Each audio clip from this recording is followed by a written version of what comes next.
అందరికీ good evening అండి. ఇవాళ పిల్లలు వచ్చే టైంకి స్నాక్స్ ఏం చేద్దామని ఆలోచిస్తే వాతావరణం ఏమో చాలా చల్లగా కొంచెం వర్షం పడుతూ ఉంది. ఇంకా డీప్ ఫ్రైలు అయితే నాకు ఇష్టం ఉండదు. అందుకని కేరళ ఇడియప్పం అని చేస్తారు కదా, కేరళ ఐటము, ఫుడ్ ఐటము. అది ఒకసారి నేను ఎక్కడో మా ఫ్రెండ్ చేస్తే చూశాను, అది ఇప్పుడు చేస్తున్నాను. ఆయిల్ లేకుండా 2 కప్పులు బియ్యం పిండి డ్రై రోస్ట్ చేసుకోవాలి ముందుగా. ఈ 2 కప్పులు బియ్యం పిండి వేసేసుకుని లో ఫ్లేమ్లో వేయించుకోవాలి. మామూలుగా అయితే బ్రేక్ఫాస్ట్ కూడా తినచ్చు. నేను ఇంకా ఇవాళ ఏమీ లేవని చెప్పి ఇది చేస్తున్నాను ఇవాళ. అంటే దీన్ని వాటర్తో కలుపుకొని సన్నటి సేమియాలాగా చక్రాల గిద్దతో వేసుకుంటాము.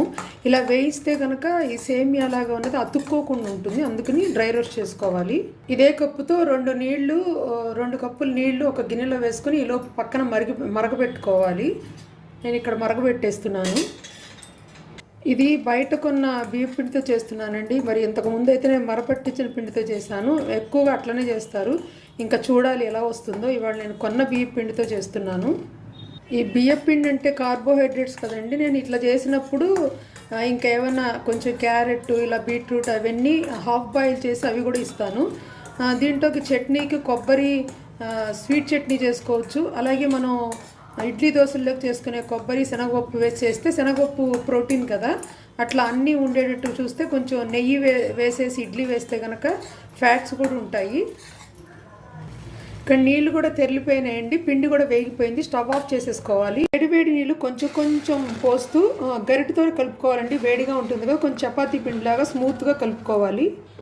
2 కప్పులు నీళ్లు పడతాయండి. కొంచెం చల్లారిన తర్వాత పిండిని చపాతీ పిండిలాగా స్మూత్గా కలుపుకోవాలి. నేను ముందు బియ్యం పిండి వేయించే మీద కొంచెం సాల్ట్ వేసాను. ఇడ్లీలోకి వేసుకున్నట్టు ఎక్కువ అవసరం లేదు, కొంచెం సాల్ట్ వేసుకోవాలి. ఇది చల్లారిన తర్వాత కలుపుకోవాలి.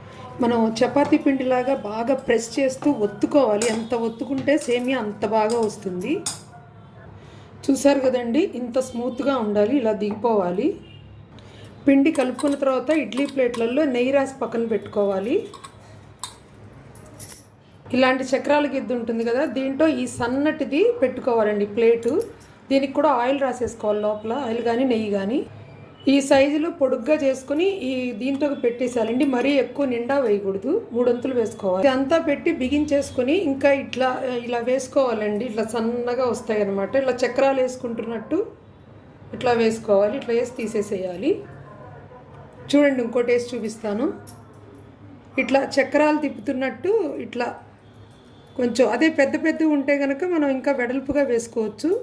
ఇలా అన్ని ఇడ్లీ ప్లేట్లలో వేసుకోవాలి. ఇలా అన్ని ప్లేట్లలో వేసేసాను. ఇప్పుడు ఇడ్లీ కుక్కర్లో పెట్టుకోవాలి. కుక్కర్లో పెట్టేసి 8 నుంచి 10 నిమిషాలు లో ఫ్లేమ్ అంటే మీడియం ఫ్లేమ్లో ఉడికించుకుంటే సరిపోతుంది. కొబ్బరి పంచదార వేసి స్వీట్ చట్నీ చేశాను. ఇవి మంచిగా ఉడికిపోయినాయండి. కొంచెం చల్లారిన తర్వాత ఇట్లా తీసుకుంటే నీట్గా వచ్చేస్తాయి, చక్కగా వచ్చేస్తాయి. చూడండి,